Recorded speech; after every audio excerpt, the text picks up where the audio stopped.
सर्वप्रथम सर्वांना श्री स्वामी समर्थ. स्वामी महाराजांच्या कृपेने तुमच्या सर्व चांगल्या इच्छा पूर्ण होत ही स्वामींचरणी प्रार्थना करते आणि आजच्या व्हिडिओला सुरुवात करते. आज 20 एप्रिलला विनायक चतुर्थी आलेली आहे. वैशाख शुक्ल पक्षातील येणारी विनायक चतुर्थी आलेली आहे.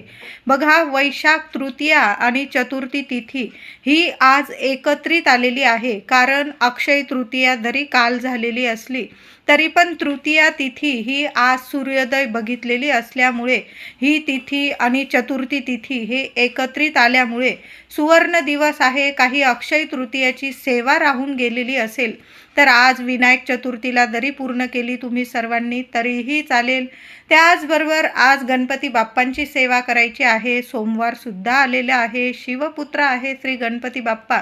महादेवांच्या मंदिरात जाऊन सुद्धा सेवा करा. गणपती मंदिर असेल तिथंच गणरायाची सुद्धा सेवा करा. तर लवकर उठायचं आहे. विनायक चतुर्थी आहे, छान दिवस आहे. तर लवकर उठून आंघोळीच्या पाण्यात थोड्याशा दुर्वा असतील तर आवर्जून टाका. आंघोळीनंतर गणपती बाप्पांची मूर्ती ताम्हणात घ्यायची आहे. दुधाने अभिषेक करा, पंचामृताने करा, साध्या पाण्याने करा, पण गणपती बाप्पांच्या मूर्तीवर छान असा अभिषेक करून घ्यायचा आहे.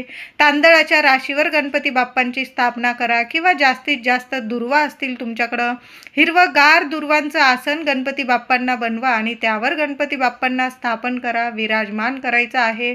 गणपती बाप्पांना जे अभिषेक करतो आपण ते थोडं का होईना तीर्थ दर विनायक चतुर्थी किंवा संकष्ट चतुर्थीला मुलांना चमचाभर का होईना जरूर प्यायला देत जा. तुम्हाला काही अडीअडचणी येत असतील, कामात वगैरे असतील, आरोग्याविषयी काही समस्या असतील तर माझ्या महिलांनी दादांनी जरी थोडंसं तीर्थ चमचाभर गणपती बाप्पांचं अभिषेक केलेलं तीर्थ घेतलं काहीच हरकत नाही. जरूर ही सेवा करा. गणपती बाप्पाला अभिषेक करताना ओम गण गणपते नमः, ओम गण गणपते नमः किंवा मंगलमूर्ते विघ्नहरा दुरितनाशका कृपा करा, मंगलमूर्ते विघ्नहरा दुरितनाशका कृपा करा या मंत्रांचा जप करत तुम्ही अभिषेक केला तरीही चालेल. तुमचं जर अथर्व शीर्ष पाठ असेल तर अथर्व शीर्ष पठण करत गणपती बाप्पांच्या मूर्तीवर अभिषेक करायचा आहे. सुंदर अनुभव येतात. उद्या देवघरात गणपती बाप्पांना 21 दुर्वांची जुडी जरूर अर्पण करायची आहे. 1 जास्वंदाचं फूल अर्पण करायचं आहे. आता दुर्वांची जुडी महिलांनो दादांनो तशीच अर्पण करायचं नाही. गणपती बाप्पांना आधी हळदी कुंकू अर्पण करायचं आहे. दुर्वांच्या जुडीला सुद्धा हळदी कुंकू लावावं, स्वतःच्या कपाळी लावावं.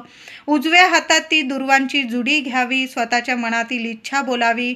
किमान 108 वेळा, नाही जमलं किमान 21 वेळा ओम गण गणपते नमः या मंत्राचा जप करून गणपती बाप्पांना ती दुर्वांची जुडी अर्पण करायची आहे.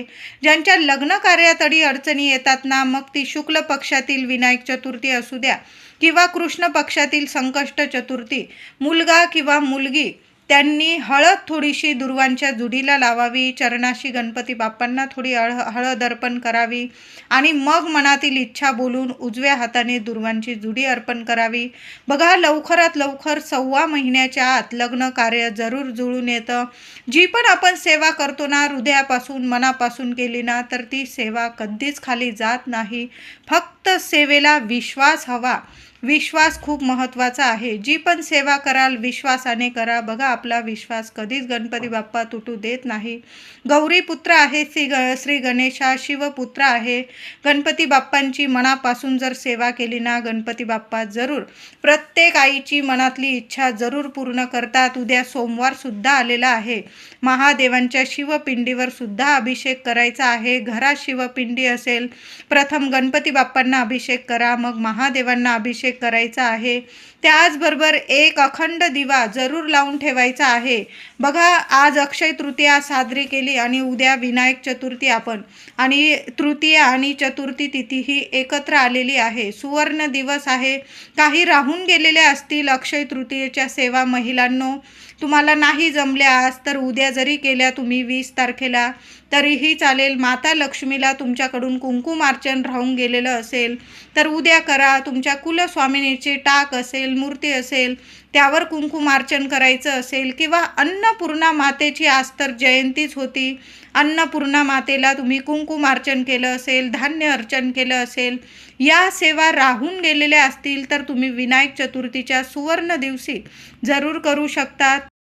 बघा, 20 तारखेला 7:57 ही चतुर्थी तिथी प्रारंभ होत आहे आणि तृतीय तिथी समाप्त होत आहे. सकाळी 7:57 तृतीय तिथी समाप्त होऊन 7:57-58 चतुर्थी तिथी प्रारंभ होत आहे. पण सूर्योदय बघितलेली ही तृतीय आणि चतुर्थी तिथी एकत्रित आल्यामुळे खूप सुंदर योग जुळून आलेला आहे.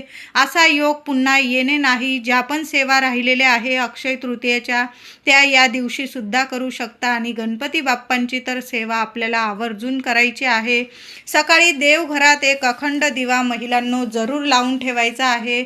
त्या दिव्यात एक कापराचा तुकडा टाका, 2 लवंग टाका. यामुळे माता लक्ष्मी तर प्रसन्न होईल, पण तुमच्या घरातलं वातावरण सुद्धा सकारात्मक होईल. उद्या सोमवार सुद्धा आहे. कापूर महादेवांना प्रसन्न करतो, देवी देवतांना प्रसन्न करतो आणि आपलं घर, आपलं मन सुद्धा प्रसन्न करत असतो. म्हणून एक कापराचा तुकडा आवर्जून आपल्या मुख्य देवघरातील दिव्यात टाकून द्यायचा आहे.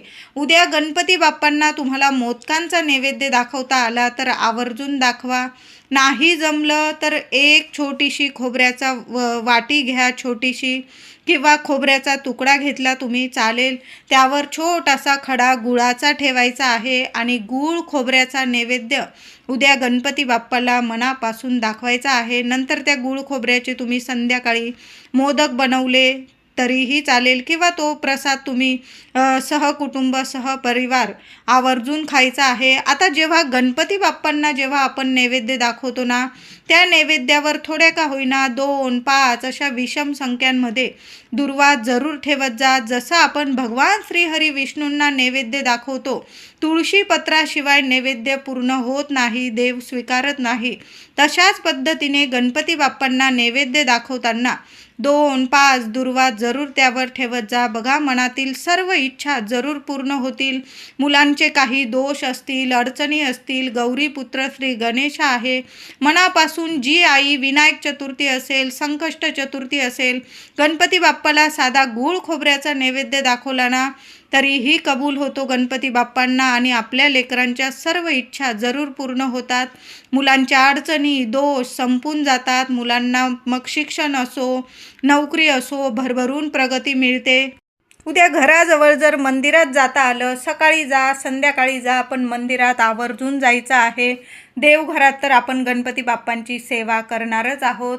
त्याचबरोबर मंदिरात सुद्धा जाताना दुर्वा घेऊन जा, जास्वंदाचं फूल. उद्या देवघरात सुद्धा एक जास्वंदाचं फूल एक असेल, किंवा जास्तीत जास्त गणपती बाप्पांना जास्वंद खूप प्रिय आहे आणि चतुर्थी तिथीला जर आपण जास्वंद अर्पण केलं ना तर गणपती बाप्पा खूप प्रसन्न होतात. आणि लाल रंगाची फुलं तर बाप्पाला खूप आवडतात आणि बाप्पा खूप प्रसन्न होता. यामुळे म्हणून गणपती बाप्पाला लाल जास्वंद किंवा लाल गुलाबाचं फुलं असतील तर आवर्जून अर्पण करायचे आहे. मंदिरात जाताना सुद्धा या सर्व वस्तू, गणपती बाप्पांना प्रिय असणाऱ्या वस्तू आवर्जून घेऊन जा. घराजवळ जर गणपतीचं मंदिर असेल ना महिलांनो, एक गाईच्या तुपाचा दिवा उद्या आवर्जून घेऊन जायचा आहे. साधी मातीची पंती घेऊन गेलात ना तरीही चालेल, तो दिवा तिथंच राहू द्या, घरी आणू नका. एक मातीची पंती बरोबर घेऊन जा, त्यात फुलवात टाकून घेऊन जा, तुपाने भिजवून घ्या फुलवात आणि घेऊन जा आणि तिथं गणपती बाप्पांची सेवा करा, दुर्वा अर्पण करा, फुलं अर्पण करा, गोडाधोडाचा नैवेद्य दाखवा. गूळ खोबऱ्याचा दाखवला ना तरीही चालेल. आणि गणपती बाप्पांना एक दिवा, गणपती बाप्पांसमोर तुमच्या मनातील इच्छा बोलून बाप्पांसमोर एक दिवा गाईच्या तुपाचा जरूर लावून द्या. बघा, खाली हात तुम्ही घरी येणार नाही. सुंदर दिवस आहे. महादेवांसमोर एक तुपाचा दिवा लावता आला, उद्या आवर्जून लावा. महादेवांची सेवा करा, अभिषेक करा. त्याचबरोबर महादेवांना गूळ खोबऱ्याचा पण नैवेद्य दाखवला तिथं सुद्धा तरीही चालेल. आणि एक दिवा महादेवांच्या मंदिरात सुद्धा लावून द्या. आणि तिथंच गणपती बाप्पांचं मंदिर असेल तिथं सुद्धा हे 2 दिवे उद्या तर आवर्जून लावायचे आहे.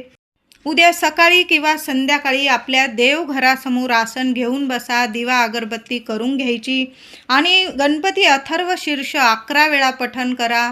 मुलांकडून सुद्धा पठण करून घ्यायचं आहे. श्री गणपती स्तोत्र 11 वेळा पठण करा. नाही जमलं किमान 1 वेळा तर आपण पठण करू शकतो. मुलांकडून सुद्धा अथर्व शीर्ष फलश्रुतीसह जरूर पठण करून घ्या. तोडकी मोडकी जशी बोलतील मुलं तशी, पण आपल्याबरोबर बसवून जरूर बोलून घ्यायचं आहे. बाप्पाला सर्व सेवा खूप कबूल आहे. जेव्हा अशा शुभ तिथींना गणपती बाप्पांची सेवा करतो ना आपल्या वास्तूत, गणपती बाप्पा खूप प्रसन्न होतात आणि त्या घरावर, त्या लेकरांवर कुठलं संकट कधी फिरकू देत नाही. वरच्या वर विघ्न, संकट, चिंता दूर करतात आणि आपल्या मनातल्या सर्व इच्छा गणपती बाप्पा जरूर पूर्ण करतात. म्हणून उद्या अथर्व शीर्षाची सेवा आवर्जून करा. गणपती स्तोत्राची सेवा करा. मुलांकडून सुद्धा करून घ्यायची आहे. जर असं मोठ्या स्वरात बोला. अशा शुभ तिथींना आपल्या देवांची सेवा करतो ना आपल्या वास्तूला सुद्धा ऐकू देत जा. कधीच आपली वास्तू कधीच वाईट निगेटिव्ह आपल्या घरात येऊ देत नाही. कुठली नकारात्मकता येऊ देत नाही. सतत कायम सकारात्मक आपली वास्तू राहते. वास्तू नेहमी तथास्तु म्हणत असते. अशा शुभ तिथींना आपल्या देवांची सेवा आपल्या वास्तूला पण ऐकू द्यावी. बघा, आपल्या वास्तूत चांगले चांगले परिणाम तुम्हाला दिसून येतील. भाड्याचं घर असो किंवा स्वतःचं, नेहमी आपल्या घरात अशा शुभ तिथींना देवांची सेवा आवर्जून करावी. उद्या कापूर जाळत असाल महिलांनो, तर छोटासा सुक्या खोबऱ्याच्या तुकड्यावर कापूर जाळा. प्रथम गणपती बाप्पांची, देवांची आरती करून घ्यायची आहे. गणपती बाप्पांची करा, देवी आईची, उद्या सोमवार सुद्धा आहे, महादेवांची, शिवशंकरांची आरती करा, स्वामींची आरती करा आणि नंतर सुका खोबऱ्याचा छोटासा तुकडा घ्या. त्यावर 2 कापराचे तुकडे जाळा. संपूर्ण घरात तो कापूर धूप पसरवा. 2-4 लवंग जाळता आल्या त्यावर जाळा आणि सगळ्या घरात तो कापूर धूप पसरवा. बघा, सुक्या खोबऱ्यावर जेव्हा आपण कापूर जाळतो ना, गणपती बाप्पा खूप प्रसन्न होतात आणि आपली वास्तू नेहमी सकारात्मक राहते आणि अशा सकारात्मक वास्तूतच नेहमी लक्ष्मी माता प्रसन्न स्थिर स्वरूपात आपल्या घरात वास करते आणि अखंड लक्ष्मी प्राप्ती होते आपल्याला. अशा पद्धतीने उद्या गणपती बाप्पांची सेवा करायची आहे. जेवढी होईल सेवा तेवढी करा. मुलांकडून सुद्धा करून घ्या. मंदिरात उद्या जरूर जायचं आहे. व्हिडिओ आवडला असेल तुम्हाला तर लाईक करा, शेअर करा, चॅनलला नक्की सबस्क्राईब करा. धन्यवाद.